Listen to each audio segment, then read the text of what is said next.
Amen. So you're there in Exodus chapter 26, and this is going to be dealing with the tabernacle in the wilderness. And I have a diagram. So, Brother Joseph, do you mind, and whoever else wants to help, passing those out? So this is probably one of the harder sermons to write or preach on, because it gives all these dimensions, it gives all these different things as far as how the tabernacle was constructed or what it was consisting of, but there's no picture, in the Bible. So you're trying to basically visualize what's going on here, okay? And there's just been, I'll just say this, studying this for this sermon has helped me understand how this thing was constructed, and just understanding some of the language in here, because there's just times where I'm just reading through this and I'm like, sure, okay. And I just move on, and just don't really get that too in depth with it. So as you know, as we're going through like Exodus 25 through 31, there's going to be stuff as far as the Ark of the Covenant, the tabernacle, the priest's garments, all these different things, and it's going to be repeated later on at the end of Exodus. And you may say, well, you're just going to repeat your sermon. Well, what I'm really kind of hitting on in these sermons, these first chapters, if you will, is really just the physical elements, just understanding what does it look like, how is this constructed. And when I get into the next the last chapters, I'm going to be hitting on maybe the more spiritual meanings on this type of stuff. And I think it'll help to understand the spiritual meanings if you already have in your mind what this looks like, okay, to a certain extent, okay. So when you look at that diagram that you have there, you notice that it says west and east on the top and bottom there. So if you turn your sheet to where you were to think of it like a compass, you had north, south, east, west, right? So you can see that the most holy place is on the west side, and then the entrance of this tabernacle is actually on the east side. And basically that outer court, that we're not talking about that today, but just for sake of argument, outside of the tabernacle, you have the laver where they'd wash themselves. The priests would wash themselves before they went into the tabernacle. And you would also have the brazen altar that was outside of that. Okay, so that's for another sermon for another day. But you can kind of see dimensions there, okay, as far as the length and the width of this tabernacle. So the length of this tabernacle is 30 cubits in length, and it's 10 cubits wide, okay. The holy place, where you had the candlestick and the showbread and all that, that is going to be 20 cubits long and 10 cubits wide. And then the most holy, that's where the Ark of the Covenant is at, that's going to be 10 cubits by 10 cubits, okay? And I just want you to see this, so when I'm going through this, you're like, okay, I understand what's going on here. Because just up front, this is what you're seeing. It's also 10 cubits high, okay? Now, why is my phone blowing up? So, that being said, when we're dealing with cubits and adults, children, think about this. If you see a cubit, you're like, I don't know what that means, okay? Well, a cubit is essentially 1.5 feet, okay? So 18 inches, 12 inches is a foot, add 6 inches to that, a half a foot, that gives you 18 inches. So this is how you look at it, okay? Let's say you have 10 cubits. How many feet is that, right? That's what you want to know. That's what I want to know, because that's how I think in units of U.S. measurement, right? We don't care about meters. We don't care about these international units, because we're in America, okay? But I appreciate that, amen. And I agree with that. We should keep our units. Anyway, so if you want a simple way of understanding how many feet is a certain cubit, right, or how many cubits there is, okay, here's what you do. 10 cubits. Take half of 10, that gives you 5, and add that to the 10, okay? That's a simple way of doing it, okay? So think about, okay, well, I have 30 cubits. How many feet is that? Take half of 30. What's half of 30? 15. Add that to the 30, you have 45, okay? It's not crazy math here, but the thing is that that's a simple way of just kind of understanding, okay, how do I look at this in feet? Or just know this, is that the cubit, it's going to be bigger in feet, okay? So if you're like 30 cubits, you're like, well, it's more than 30 feet, okay? You're on the right track, okay? But so I want you to just kind of look at this diagram. As we're talking about this, I'm going to kind of point to this. But you see that there's a veil that separates the Ark of the Covenant from, or the most holy place and the holy place. Okay? And the most holy place is only the high priest could go in there. Okay? Not any of the other priests, just the high priest. So in the case of the wilderness here, Aaron's the only one that can go in there. His sons can't go in. And later on, obviously there's going to be multitudes of priests, but only the high priest can go in there. Okay, and it's once a year that they go in there too. So let's look at this and let's see how this thing is constructed. And these curtains, actually just everything about this construction I had to think about really deeply and had to think about, like, okay, what's being said here? How does this match the dimensions? Like, what's going on? Okay, so in verse 1 here, it says, "Moreover, thou shalt make the tabernacle with 10 curtains of fine twined linen, in blue and purple and scarlet. With cherubims of cunning work shalt thou make them." Okay, so there's going to be 10 curtains, and they're going to basically be blue, purple, and scarlet, or blue, purple, and red, if you will, right? That's the coloring that it's going to be. And it's going to have cherubims basically sewn into it. So if you think about it, these are linen, right? So they're linen curtains that basically have cherubims that are sewn in it with these colors, okay? Now, we don't exactly know what this looks like or how intricate it was, but each curtain, okay, so there's 10 curtains, okay? It says the length of one curtain shall be 8 and 20 cubits, so 28 cubits long, and the breadth of one curtain, 4 cubits. Every one of the curtains shall have one measure. Okay, so basically you kind of have these long curtains that are, think about skinny and long, right? And so 28 cubits long and 4 cubits wide, and 4 cubits would be 6 feet, right? And so, and we could just keep it in cubits and we'll just go with that, okay?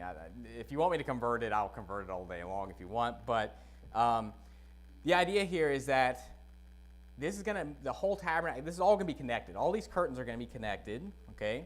It says 5 curtains shall be coupled together one to another, and other 5 shall be coupled one to another. Okay, so imagine, here's what's going on. They make these curtains that have cherubim sewn into them. 5 of them are just going to be sewn together, basically. They're just going to be, it's going to make it into one curtain. Does that make sense? So it's kind of like 5 curtains that are made separately, and then they're sewn together to make one larger curtain. Okay, so if it's 4 cubits per curtain, okay, then that gives you 20 cubits, right? 20 cubits, and then 20 cubits for the other one, right? Because there's another 5, or you think about 10 times 4 is what? 40 cubits, okay? You're like, I thought it was 30 cubits. Well, I'm going to show you what's going on here, okay? So, so they're coupling these together, okay? So 5 curtains are basically sewn together, if you will, and then another 5 curtains are sewn together. And then it goes on to say here in verse 4, it says, "Thou shalt make loops of blue upon the edge of the one curtain from the selvage in the coupling, and likewise shalt thou make in the uttermost edge of another curtain in the coupling of the second." Okay, so now it's basically saying those 5 curtains are 2 different curtains. Does that make sense? It's like at this point, those 5 curtains that were sewn together are one curtain, and these 5 curtains over here that were sewn together are one curtain. Now we're talking about binding those together, okay? But how are they doing it here? They're going to basically put these loops of blue, okay? And then notice what it says here in verse 5. 50 loops shalt thou make in the one curtain, and 50 loops shalt thou make in the edge of the curtain that is in the coupling of the second, that the loops may take hold one of another. And thou shalt make 50 taches of gold, and couple the curtains together with the taches, and it shall be one tabernacle. Now, what's going on here? Basically, you have 5 curtains that are 20 cubits long, or 20 cubits wide by 28 cubits long, okay? 2 of those, and they're basically making these loops on the end of them, and then they're basically coupling them together with gold taches. Now, we don't know if they're like gold rings, right? But basically, it's if you think of like a shower curtain, right? If you have a shower curtain that you're basically holding on to something, right? But imagine you were doing that to put two curtains together, okay? And you're basically using these gold attaches to hold them together. Now, these attaches are going to be very important for a very important part of this tabernacle, okay? But basically, how does this work, okay? Or how they put laying this thing out?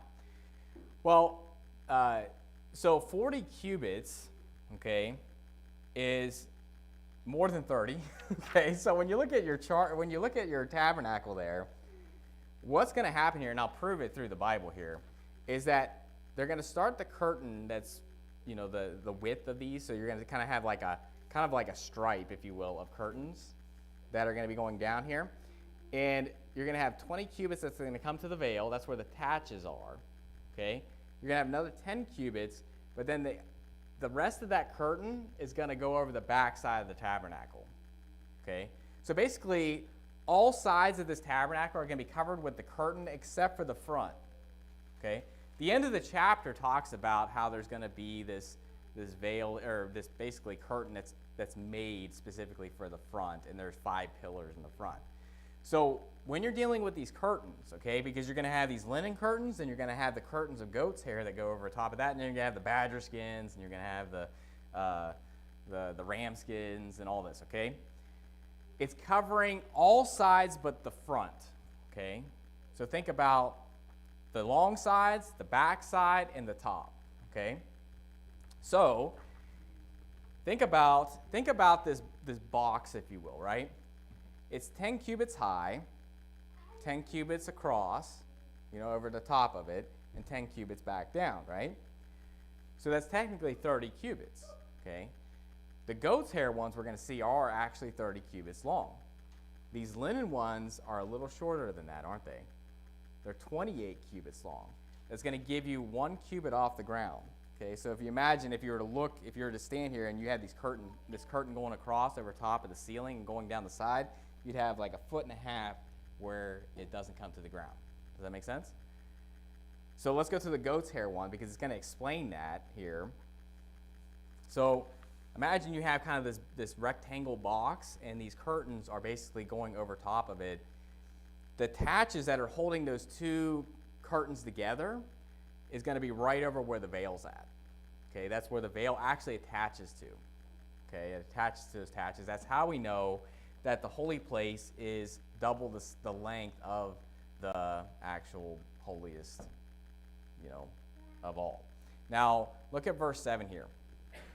Again, I'm not really getting into the deep spiritual meaning of it, why is it blue, why is it purple, and why is it scarlet? You know, I'm not getting into any like spiritual things as much as just like, here's a physical, like here's how this thing was built, okay? Verse 7, it says, "And thou shalt make curtains of goat's hair to be covering upon the tabernacle. 11 curtains shalt thou make." So immediately you're like, 11? Why is there 11 and not 10, right? Well, let's see if the length and the width are any different. Well, in verse 8 here, it says, "The length of one curtain shall be 30 cubits, and the breadth of one curtain 4 cubits, and the 11 curtains shall be all of one measure." Okay, so the width of these curtains are the same, okay, but there's this extra one in there. Now I'm going to explain. It's going to actually explain why there's an extra curtain, if you will. But do you see how the length is just a little longer? So what happens is the goat's hair ones actually go the full length, okay? So it's 10 cubits high. I'll show you that because the boards are 10 cubits high, okay? So the tabernacle is 10 cubits high, so that's 15 feet high. And it's 10 cubits wide, so that's 15 feet in width, right?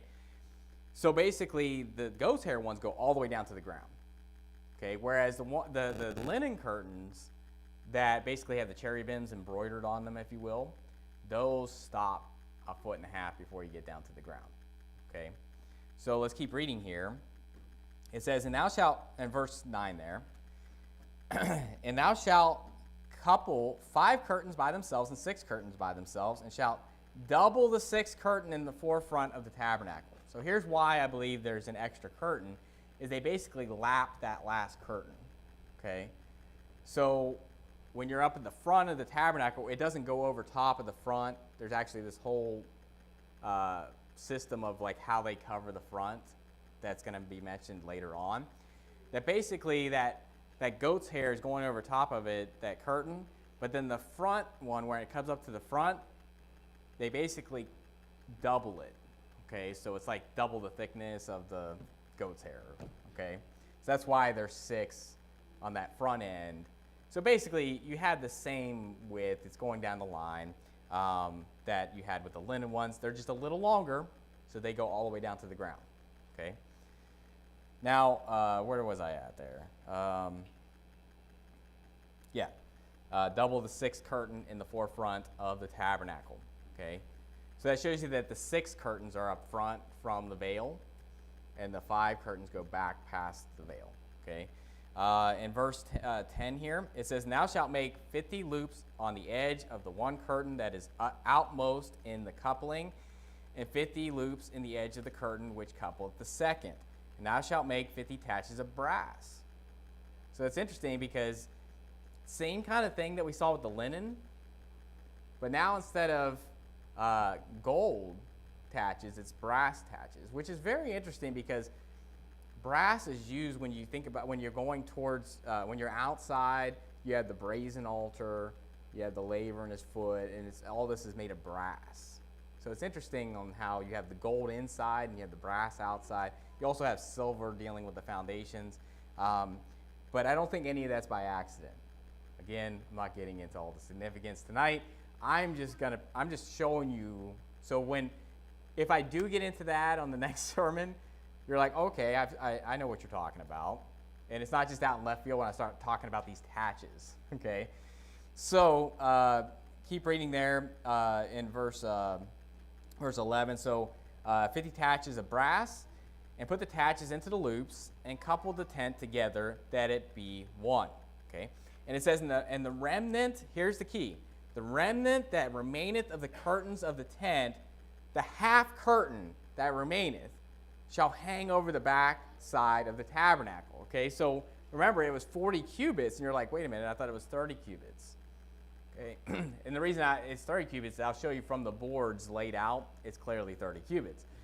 So it's basically saying that you have that one curtain that's 5 curtains in width, right? And it's taches right there, and that's where the veil's going to be. Then you have half the next curtain that finishes out your 30 cubits. But then what do you do with the rest, right? Well, you have 10 cubits that's going down to the ground on the back side, okay? So does that make sense? I hope that makes sense, right? Is that this is all one curtain, okay, over the holy place, all one curtain. You have the taches that's holding this other curtain together, but see how this isn't as long, so half that curtain is going to flop over the back side. That's the technical term. You flop it over, okay? So it flops over the backside.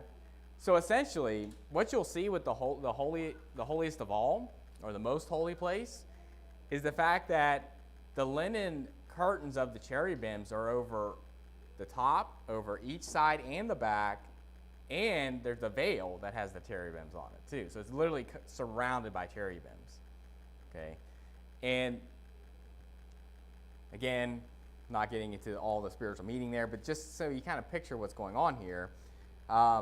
So that shows us, where the veil's at, because it doesn't really tell you like how far in the veil is. But when you understand that you have 20 cubits until you get to those taches, and it says the veil is going to be attached at the taches, and then the next curtain goes and half of it goes over the backside, then you understand that that holiest place is actually half the curtain width, okay, which is 10 cubits, right? So now notice in verse 13 here, remember how I said the linen ones were only 28 cubits and not 30? So let me ask you this before I read this verse. Okay, let's see with your math skills. Okay, here. If you have 28 cubits, it's going over the top of the tabernacle. That's 10 cubits across. And then it comes down. Basically, how much do you have left? When you think of the goat's hair one that's going across, how much is going to go past the linen on each side? So it says in verse 13, and a cubit on the one side, and a cubit on the other side of that which remaineth in the length of the curtains of the tent, it shall hang over the sides of the tabernacle on this side and on that side to cover it. So think about it, like what's 30 minus 28? You have 2 cubits. You have a cubit on each side, right? If you lay it out symmetrically, which you will and should, because, you know, I think God likes things to be symmetrical. I think things should be symmetrical, but the Bible's showing it as being symmetrical. Now, so I hope that makes sense with the curtains, okay? I think that's one of the more difficult things to kind of, when you're reading through here, you're like, what's going on with these curtains? Which direction are they going, okay? What's with these hatches, okay? And you may ask the big thing is like, why isn't it just like, why don't you just make them all together, right? Why don't you just sew all these curtains together and just make one big giant curtain? The taches have a reason, because the taches are where they actually connect the veil. And that veil is a very crucial part of this tabernacle when it comes to, you know, the priest's office, okay?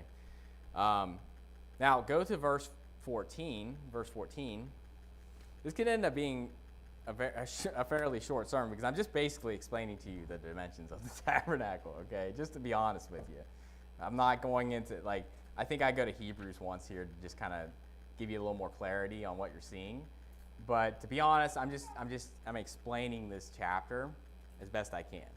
And you may look at this and be like, you didn't do much work for this sermon. You just put down some verses and you're explaining it. But here's the thing, okay? It takes some study to actually know what you're explaining, okay? Because this is one where I'm like, man, I was reading like what Solomon's temple is, you know, in Ezekiel, the one in Ezekiel, and they're a little different too when it comes to the dimensions and everything. So verse 14, it says, and thou shalt make a covering for the tent of ram skin dyed red, and a covering of badger skins. Okay? Now, basically, think about this tabernacle, right? Right now, we don't really have a structure of how these things are being held up. We're going to get to that, okay? But basically, you had the linen with the cherubim embroidery. That's the inside, right? Then you have the goat's hair that's going over top of that, that's completely covering the tabernacle, right? But then, I mean, think about this, though. If it rains, what's protecting everything inside there? So you actually have 2 layers of skins, okay? You have the ram skins that are dyed red and for a covering. And it doesn't say the dimensions of this, so this could very well be something that's kind of like tented out from it to keep the water and everything off of it. I would imagine that's why that's there, okay, as far as like basically a roofing material, if you will, for this thing. And so you have the ram skins that are dyed red, so obviously those are going to look red.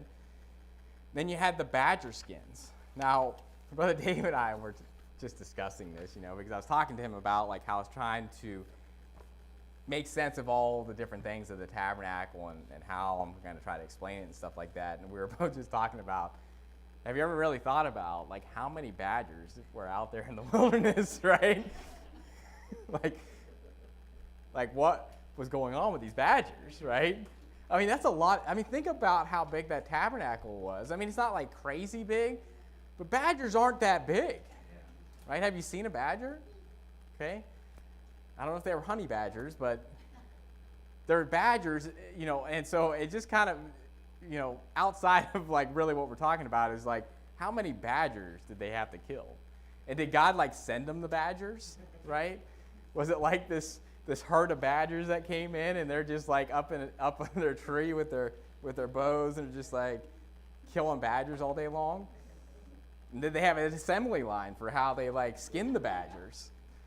So the rams, makes sense, right? You have herds of lambs, they're sacrificing rams, you know, they're doing all this stuff. But the badgers, you know, they probably depleted the badger population, right?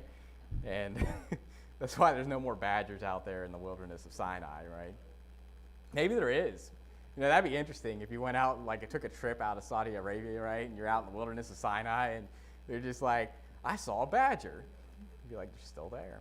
So Anyway, that's a side note. But in Exodus chapter 36, I believe it's actually very clear that you have the ram skins, then you have the badger skins on top of that. So basically, the badger skins are literally the last thing you see, right? So I hope that makes sense with the coverings of this tabernacle as far as how that was all laid out. But how about the structure of it? How is this held up, right? You don't just like throw like a curtain into the wind and then just hope it stays up, right? Something's holding it up, okay? And this is where these boards come in. Okay, so let's go to Exodus chapter 26 and verse 15, okay? So this is where we get the height. So this is how we know the height of the tabernacle is 10 cubits because of the length of these boards, okay? So in verse 15, it says, and thou shalt make boards for the tabernacle of shittim wood standing up. 10 cubits shall be the length of a board, and a cubit and a half shall be the breadth of one board. 2 tenons shall there be in one board, set in order one against another. Thus shalt thou make for all the boards of the tabernacle. Okay, so let's talk about these boards real quick. Let's just talk about the dimensions of them, okay? So the dimensions of these are 10 cubits length, and they're standing up, so obviously it's going from the ground up 10 cubits. That's 15 feet, right? So each board is a 15-foot board, and the width is a cubit and a half, okay? And so what's going to happen here is that you're going to have these boards that are standing up that have a certain width, and they're going to basically place them down the line and just basically board it out. You think of, what is that called? Board and batten, right? If you board and batten a house, right? What do? You basically put boards that are standing straight up as you're siding, and then the batten is just basically what holds it together, holds the boards together, right? Now, they don't use batten in this. They actually use bars that they're going to use to hold these together. But just so you kind of see what's going on here is that 10 cubits, that gives us our height. Here's how we know the dimensions, length and width, okay, because of how many boards are used on the north side and the south side and the west side, okay?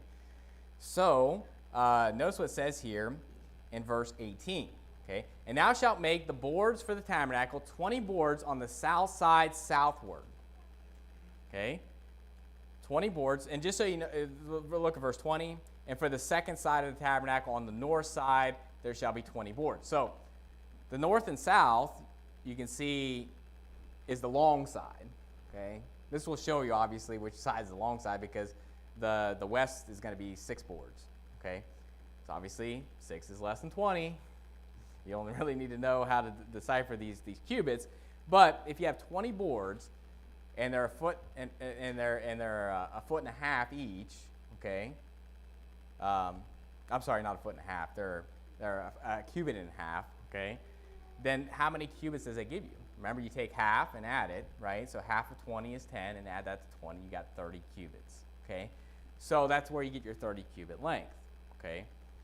And then look at, remember it said that each board had 2 tenons. You're like, what is that talking about, okay?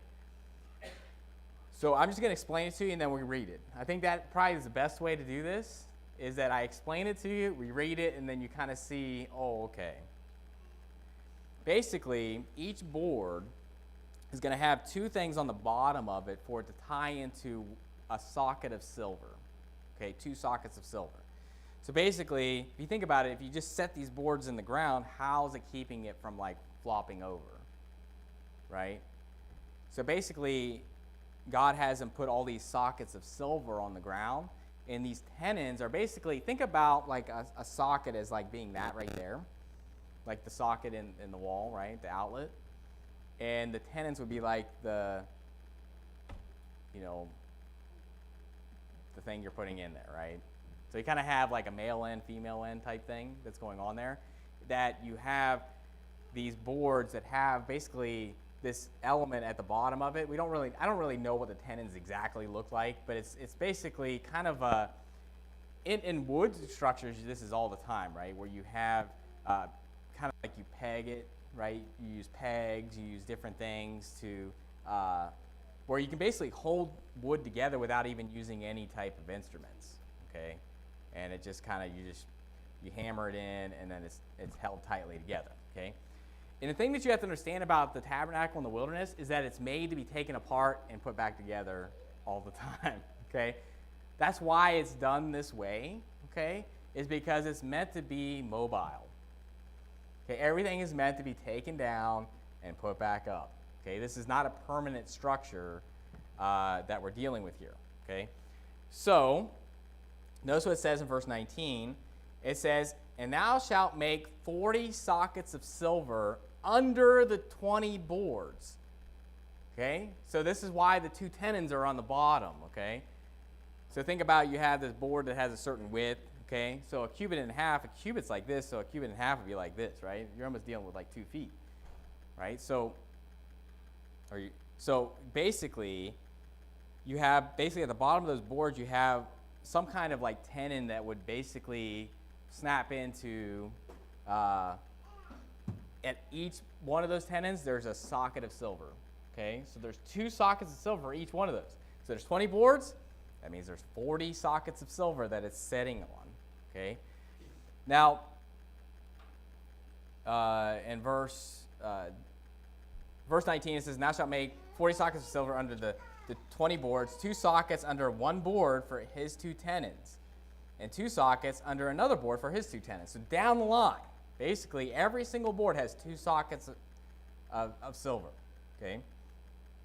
In verse 21, it says, "And there 40 sockets of silver, 2 sockets under one board, and 2 sockets under another board," talking about the north side. So you have the south and north, it's all the same. Okay. Now let's look at the west side.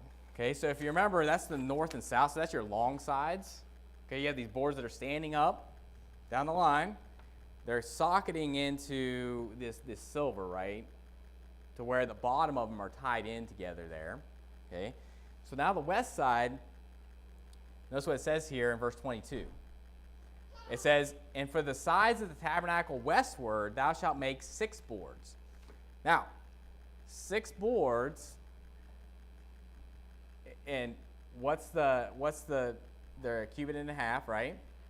That's 9 cubits. And you're like, wait a minute, Pastor, I thought you said it was 10 cubits was the width.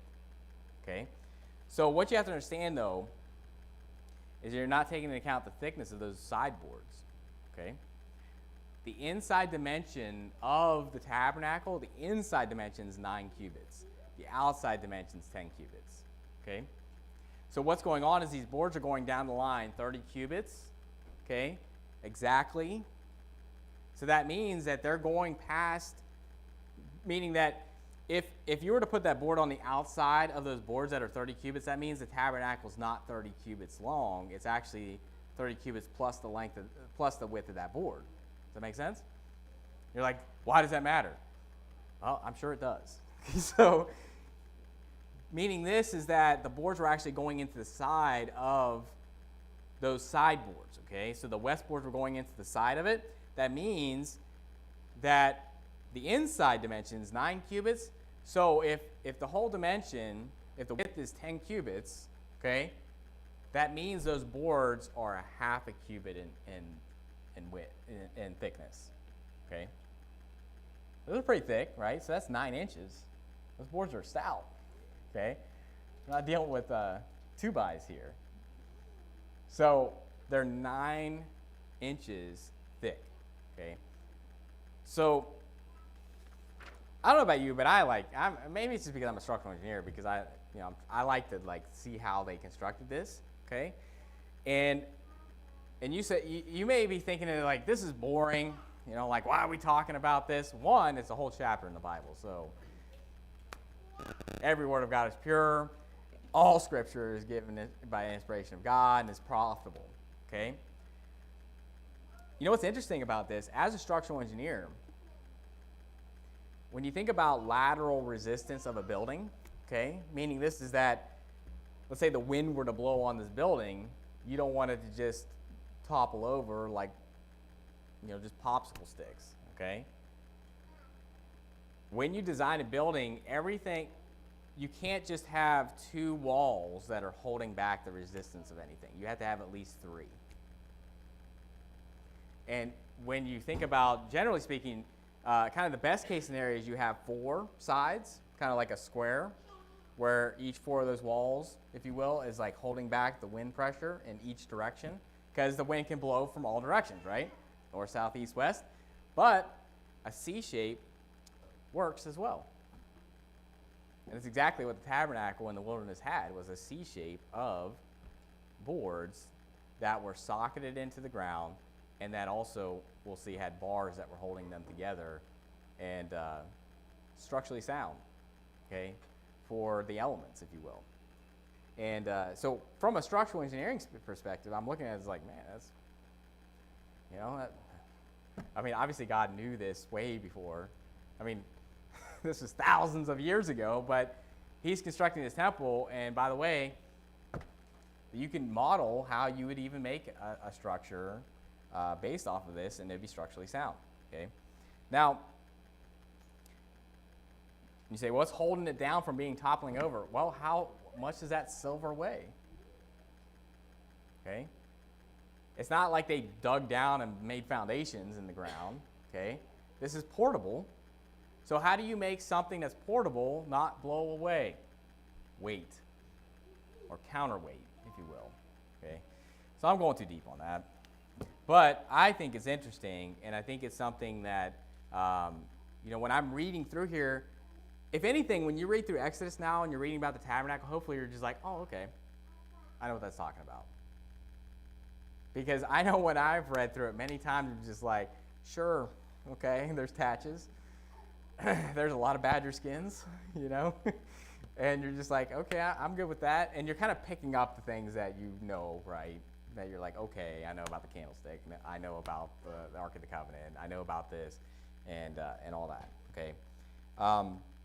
Now, look what it says here in verse 23. Dealing with the structural integrity of this, think about how you have these boards, and they're kind of butting up to each other, okay? But how do you tie the corners in, okay?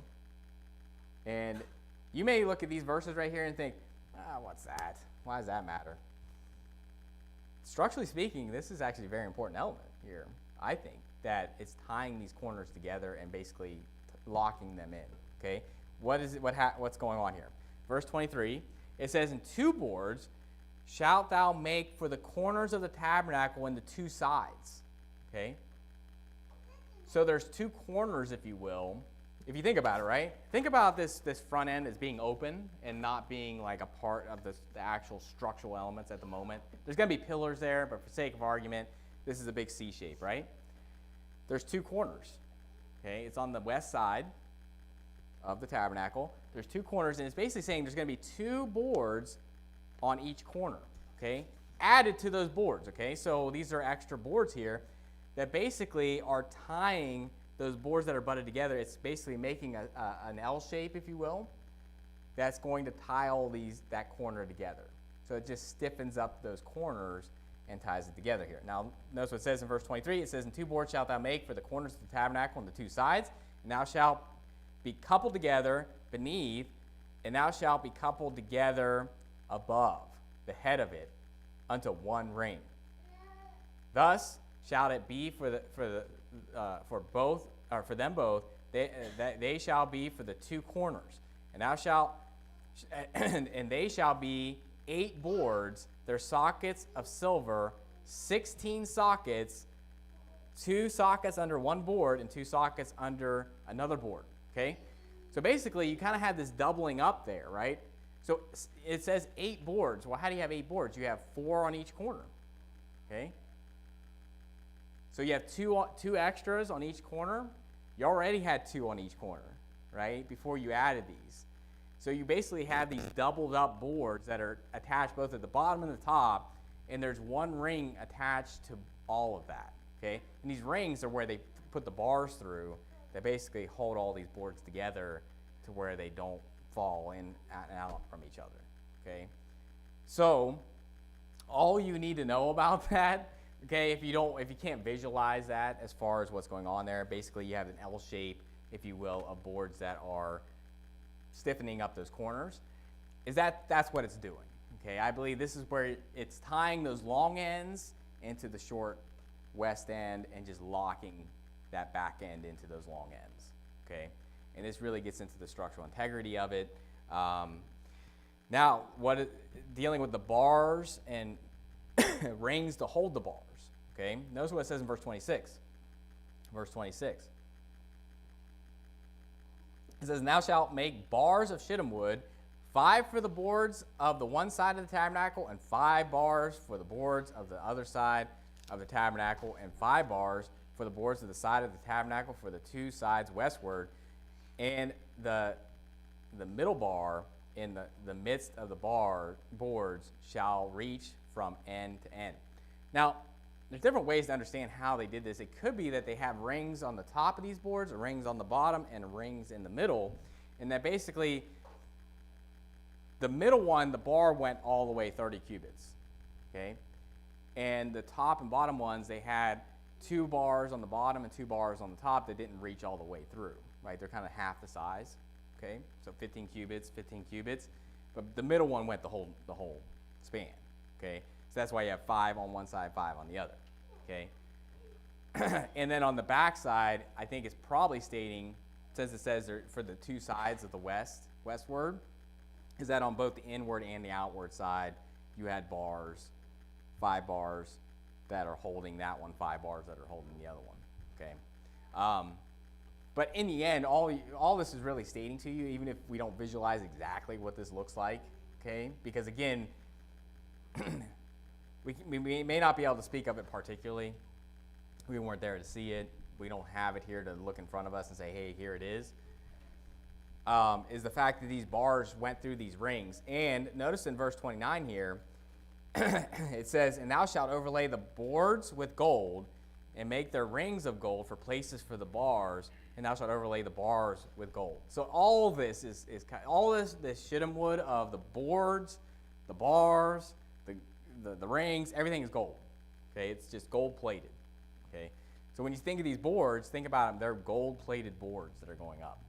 Okay, so if you thought the wood was strong, add gold plates to that. Okay, as far as the structural integrity of this goes. Okay, and they're 9 inches thick. 9-inch thick boards going down the line.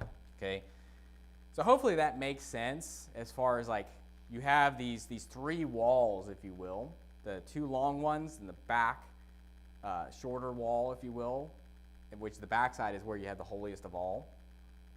That are these boards that are standing up, the rings that are there for the staves to go through, right, or the bars as they would call them, right. And now think about this. That's how they took it apart, right? I mean, think about like, oh, okay, the cloud moved. They got to take all the coverings off of it, right? Because this is how the coverings were held up, right? You have these 3 walls, right? And we'll see later there's these pillars as well, but that are separating the holy place from the most holy and the entrance of the whole tabernacle. But basically these curtains were going over top of these walls, right? And that's how it was held up, okay?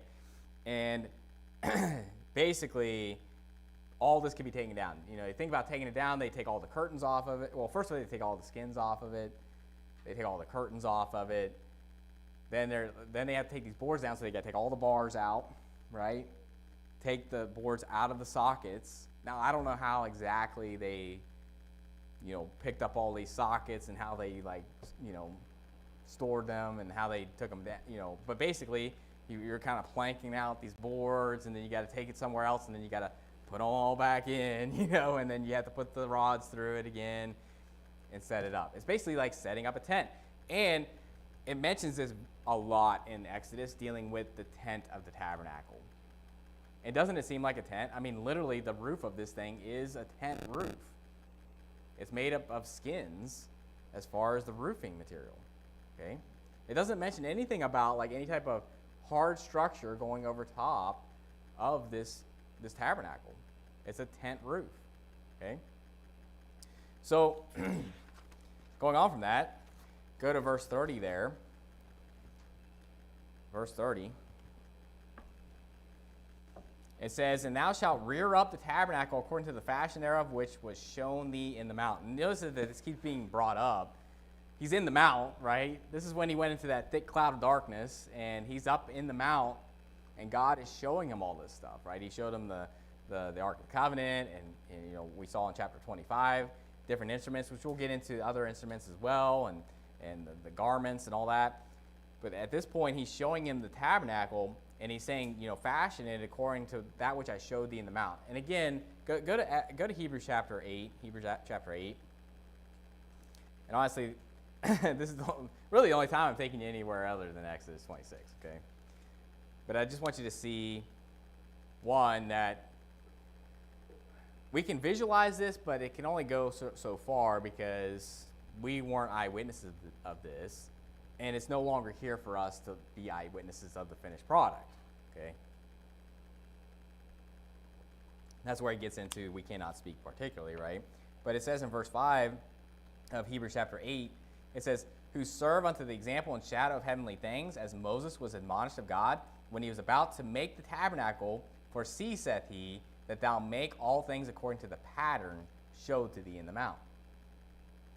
So that's what he's stating here is that, and Moses is basically overseeing to make sure that they're making it. Now, obviously, later on we're going to see how Holiab and Bezalel, you know, and these other men that God basically gave wisdom to make these things, okay? But obviously Moses is showing them the pattern, and he's there. He's an eyewitness and knows what it should look like, okay? Go to Hebrews chapter 9 and verse 1. Now, I want you to think about this picture that we see here, because Hebrews chapter 9 specifically tells us the different elements of the tabernacle. Now, notice that in Exodus it talks about how this first place, when you go into the entrance of the tabernacle, it's called the holy place. But then where the Ark of the Covenant's at, past the veil, is called the most holy. So in the New Testament, it's going to call it the holiest of all, okay? Same thing. But it's just the idea that we're going to be dealing with the same thing here. Verse 1 of Hebrews chapter 9, it says, then verily the first covenant had also ordinances of divine service in a worldly sanctuary. For there was a tabernacle made, the first, wherein was the candlestick and the table and the showbread, which is the sanctuary. So, in the New Testament, it states that it's basically like two tabernacles, if you will. It's all one tabernacle, technically. It's all one big structure, right? But these two compartments are basically noted as being the first tabernacle and the second tabernacle. Does that make sense? The first tabernacle was called the sanctuary. So a lot of times in the Bible, you'll see the sanctuary mentioned. That means this area. It says where the candlestick is and the table of showbread. Also, it's going to be where the altar of incense is at. But that's where all the priests could go, but none of the other priests besides the high priest could go past that veil into the second. Okay? So let's keep reading here. It says in verse 3, and after the second veil, so this is the first veil. There's a veil that we're going to be talking about going into the entrance into this first tabernacle or the holy place or the sanctuary there. After the second veil, notice what it says. The tabernacle, which is called the holiest of all, which had the golden censer and the Ark of the Covenant overlaid round about with gold, wherein was the golden pot that had manna and Aaron's rod that budded in the tables of the covenant. So, obviously, we know that in the Ark of the Covenant, at one point, there was all three of those things, okay? Later on, in the Old Testament, it'll state that when they opened up the Ark of the Covenant, the only thing that was there was the tables of stone, okay? Whatever happened to the other stuff, I don't know. But later on, it wasn't all there, okay? But keep reading there. In verse 5, it says, and over it, the cherubims of glory, shadowing the mercy seat, of which we cannot now speak particularly.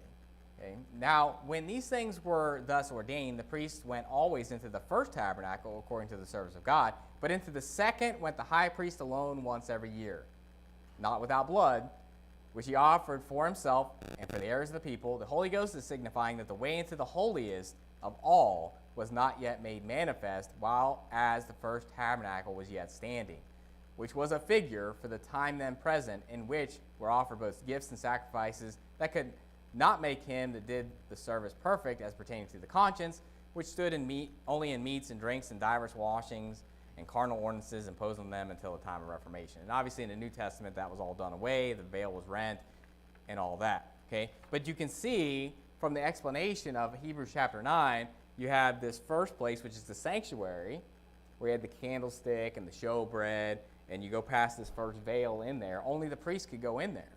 Okay, they would do the office of the priesthood, but only the high priest could go past this second veil, which went into where the Ark of the Covenant was, and he'd only go in there once a year to offer the blood of others. Okay, so if anything, understanding the structure of the tabernacle will help you understand what's being stated there when it's saying, what's this first tabernacle and the second? It's not talking about like, well, there's two tabernacles, guys, you know, one's over here, one's over here. No, it's the temple, it's the tabernacle, but the tabernacle is kind of divided into two different sections, okay? And there's this veil that kind of that separates those two different areas, and that's what it's talking about. So go to back to Exodus chapter 26 and verse 31, and we'll finish up here.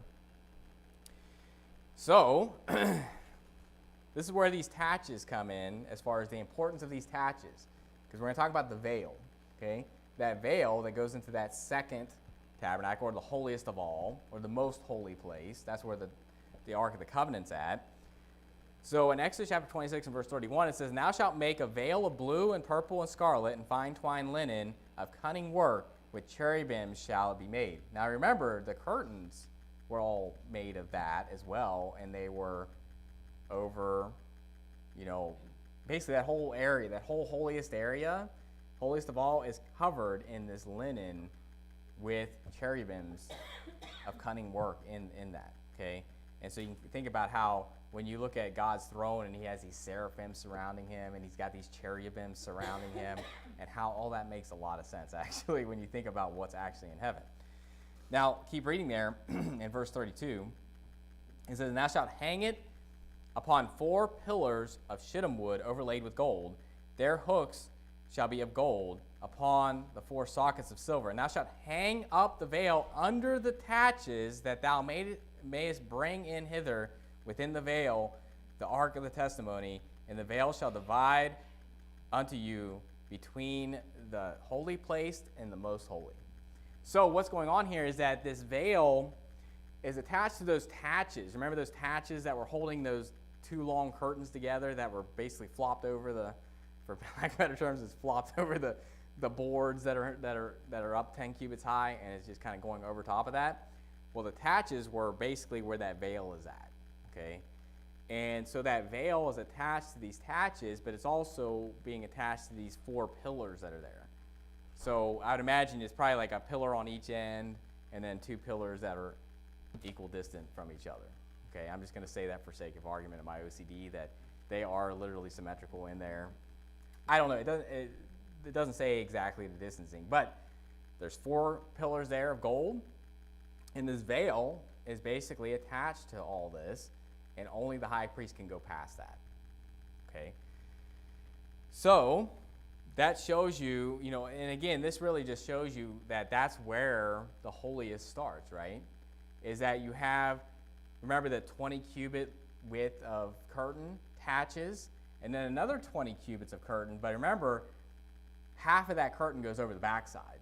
Okay, so it's really 10 cubits that go into the holiest of all. That's the ceiling of it, if you will. The rest is the backside of it. Okay, so that shows you what's going on with you know, the dimensions of this. Verse 34. So Exodus chapter 26 and verse 34, it says, "And thou shalt put the mercy seat upon the ark of the testimony in the most holy place." So that's where the Ark of the Covenant's at, obviously. Go to verse 35. It says, "And thou shalt set the table without the veil." So the table is the table of showbread, right? That's without the veil, so that's in the sanctuary. That's in that first area, that holy place. So that's in this bigger area right here. Now, this is how you know where it's located, okay? Notice what it says here. It says, "Thou shalt set the table without the veil, and the candlestick over against the table on the side of the tabernacle toward the south. And thou shalt put the table on the north side." Okay, so they're basically against each other. So you imagine, so it says the candlestick's on the south, the table's on the north. okay? And they're against each other. So it's kind of like, I could say that the pulpit and these chairs are against each other, right? They're facing each other, facing against each other, if you will, right? And so if you were to walk into the tabernacle, you go through that first veil, you have the table of showbread on your right, you have the candlestick on your left, you have the altar of incense right in front of you, which has the veil that goes into the holiest of all, okay? So the Bible paints the picture of like exactly where this stuff's going to be, so you can imagine that what do you see when you walk in there, right?